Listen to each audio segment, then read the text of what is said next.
Quasiment en instantané par rapport à l'événement, c'est-à-dire à 12h45, 7 minutes après le naufrage, le CROSS de Griné, chargé de gérer les événements survenant en Manche, reçoit un appel de moins d'une minute en relation avec le Bougalais-Braise.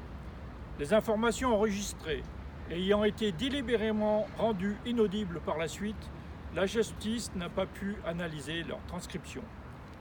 Dans la foulée, le hasard faisant bien les choses, le tableau électrique alimentant le système d'enregistrement de toutes les communications du CROSS, chef de centre excepté, disjoncte.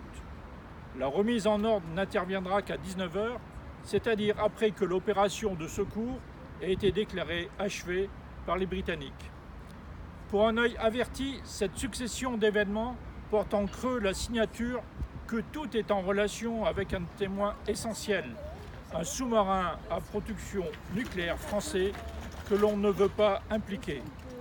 Cela semble malheureusement être une règle établie par la Marine nationale dès lors qu'un bâtiment de ce type est associé peu ou prou à ce genre d'incident. Car si le système automatique d'enregistrement a été mis en place dans les CROSS, c'est à la suite du drame du naufrage au large de la Bretagne de la Jonque, causant la mort de ces 5 marins le 14 mai 1987, où un sous-marin nucléaire français avait été soupçonné, et c'est un euphémisme, d'être impliqué. Cette affaire avait suscité une vive polémique sur la présence ou pas de rescapés filmés par un avion de surveillance maritime. Comme incidence directe, les images de la vidéo, dûment protégée avec sa cassette dans son scellé, avaient été accidentellement effacées. Incroyable. Mais encore une fois, plus c'est gros et mieux ça passe. Or, la marine en a tiré une leçon. Enregistrement égale danger. Et donc le mieux est de ne pas en avoir, quitte à détruire les preuves et à faire obstruction aux enquêtes. Il y a d'ailleurs un adage toujours en vigueur. Pas vu, pas pris, rien ne quitte le bord. Les autres éléments remarquables dans cette affaire du CROSS Griné sont d'une part que les échanges depuis la mer ont été immédiats et d'autre part effectués avec une autorité à terre à même de donner à des commandants territoriaux comme celui du CROSS des instructions contraires aux règles normales en vigueur. Et dans la marine, seuls les sous-marins à propulsion nucléaire SNA ou SNLE ont cette capacité technique et réglementaire d'appeler en direct et en instantané leur commandement opérationnel qui se trouve en région parisienne. Et ça tombe bien, le SNA Ruby sera plus tard identifié comme se trouvant dans la zone de naufrage, mais bien sûr officiellement à une position éloignée de celle-ci.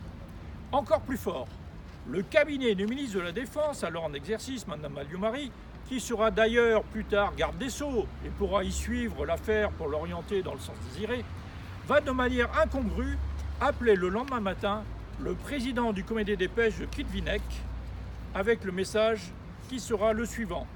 Il n'y a pas de sous-marin français impliqué. D'ailleurs, en crue, cela peut dire peut-être un sous-marin d'une autre nationalité. Encore plus fort, dans une démarche systémique, comme les grands états-majors aiment dire, tous les autres éléments français, otaniens, britanniques, susceptibles de contredire ce vide abyssal vont être recherchés pour être revus ou détruits. Le prochain épisode traitera de la partie anglaise, mais je ne peux pas m'empêcher de vous livrer dès à présent la cerise sur le gâteau de l'intervention illégale de nos services dits spéciaux. Car figurez-vous qu'en plein mois de janvier, 2 jours après le naufrage, le paisible port de pêche de Loctudy va être le théâtre d'un cambriolage inhabituel et plus que suspect. Non, ce n'est pas la salle des coffres de la coopérative maritime qui fait l'objet d'un vol par effraction, mais la simple cabine d'un des nombreux chalutiers à marée à quai. De mémoire de breton, du rarement vu, et cela passera à l'oubliette. Ah, j'oubliais, ce n'est pas un simple détail, le chalutier victime de l'effraction s'appelle l'Éridan. Ça vous dit quelque chose? Et ce sont toutes les notes du journal de bord, le disque dur de l'ordinateur d'Yves qui a dû, du même coup, disparaissent. faut savoir que dans nos structures de défense, une seule direction est capable d'agir illégalement, mais ce, réglementairement. Cherchez l'erreur. C'est celle de la sécurité militaire, rebaptisée alors DPSD, Direction de la protection et de la sécurité de la défense. Elle interviendra encore quelques temps plus tard en se faisant passer pour des policiers et des RG afin de dissuader les experts d'une des parties civiles du Bougalais de poursuivre leurs recherches. Une petite couche en prime. La DPSD dispose d'une cellule spéciale au sein du cabinet du ministre de la Défense. Vous savez, celui qui parle directement à des pêcheurs bretons qui n'en peuvent. Mais restez à l'écoute, car demain, nous traverserons la Manche pour voir les turpitudes britanniques. Merci.